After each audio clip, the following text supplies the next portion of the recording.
Seks boleh buat jadi awet muda?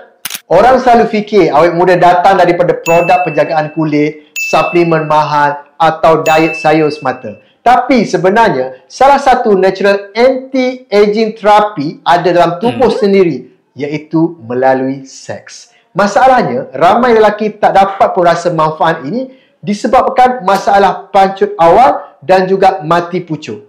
Yang pertama, kita kena faham dulu apa yang berlaku bila seseorang capai kepuasan seksual. Bila hubungan berjalan dengan lancar tanpa stres, tanpa cepat klimaks, badan akan hasilkan endorfin, oksitosin dan juga DHEA. Ini hormon yang bantu stabilkan emosi, tingkatkan sistem imun dan paling penting dapat perbarui sel kulit. Sebab itu, kajian daripada Royal Edinburgh Hospital dapati lelaki yang ada seks berkualiti secara konsisten nampak jauh lebih muda dari usia sebenar. Yang kedua, bila ada masalah pancut awal, hormon-hormon tu tak sempat pun dilepaskan dengan stabil.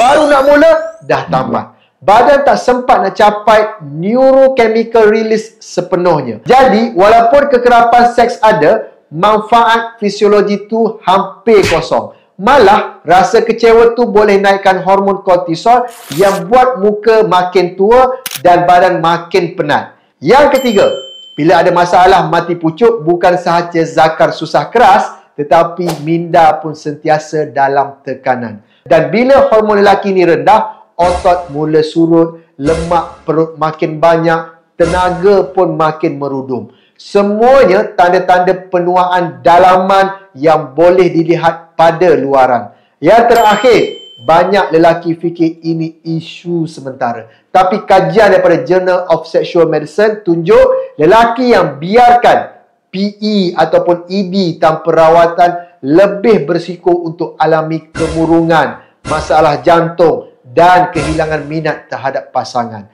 Semua ini ganggu quality of life, termasuk kesihatan kulit dan daya tarikan diri. Seks bukan sekadar aktiviti fizikal, ia sebenarnya refleksi kesihatan dalaman seorang lelaki. Bila kita jaga kesihatan seksual, hormon pun stabil, emosi lebih tenang, badan rasa lebih muda, luaran pun nampak lebih segar. Tapi kalau anda selalu alami masalah pancut awal atau susah nak dapatkan ereksi yang memuaskan, jangan tunggu lama. Rawatan untuk PE dan ED sekarang bukan lagi sekadar ubat. Kita ada teknik kawalan, senaman pelvik, pendekatan psikoseksual dan dalam kes tertentu, gabungan dengan suplemen atau alat bantu. Yang penting, rawatan tu kena ikut punca sebenar masalah, bukan sekadar tutup simptom.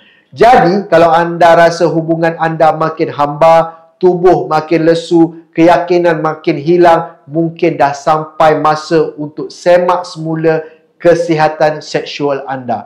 Bukan untuk pasangan semata-mata, tapi untuk diri sendiri. Supaya anda kekal segar, bertenaga dan awet muda dari dalam.